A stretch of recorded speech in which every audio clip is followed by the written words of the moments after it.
Okay, so now we're dealing with 5.5, which is a multiplication of monomial by a polynomial. So we're looking at one term by two terms, two or more terms. Okay, so nothing's really changing. We're just using that distributive law.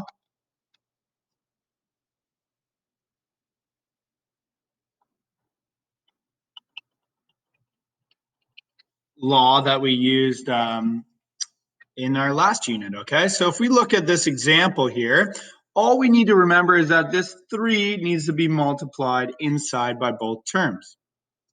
So if we look at this, it would be 3 times 4x plus 3 times negative 2. So in this case, we'd have 12x minus 6.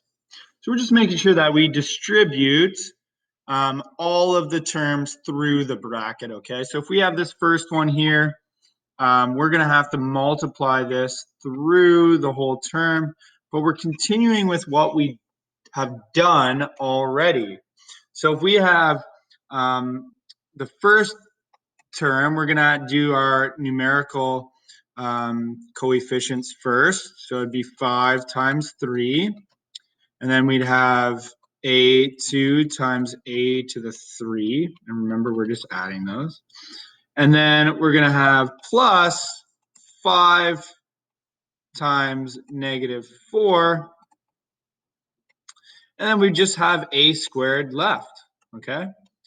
So in this case, we'd have 15, 5 times 3.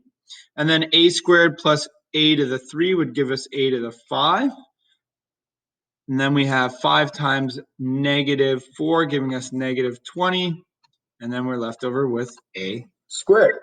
So we've just done the exact same thing as we've done before, except we're just using the distributive property or law to help us out with it. So remember, we're going to multiply this whole term by that and this whole term by this. So if we look at the first term multiplied by the first term, we do our numerical coefficients first, and then we would have our literal next. Then we would do 8 times negative 4, and then we'd have our b left over. Okay, so 8 times 3 would be 24. B times b would be b squared. Then we have 8 times negative 4 going to give us negative 32b. So nothing too difficult or out of the ordinary, but we just need to make sure that we're multiplying all the terms inside the bracket. So for our next one here, our first terms, we'd have negative 20 times 3, and then m squared times m to the 4, plus we would have negative 10 times negative 2, and we'd be left over with m squared. And if we put that all together now, we'd have negative 30, m to the 2 times m to the 4. We just add those, remember? So it'd be m to the 6. Negative 10 times negative 2 would give us positive 20.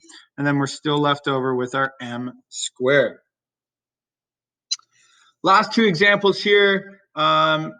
Nothing out of the ordinary. So again, we're multiplying that negative 2x by that first term and the second term.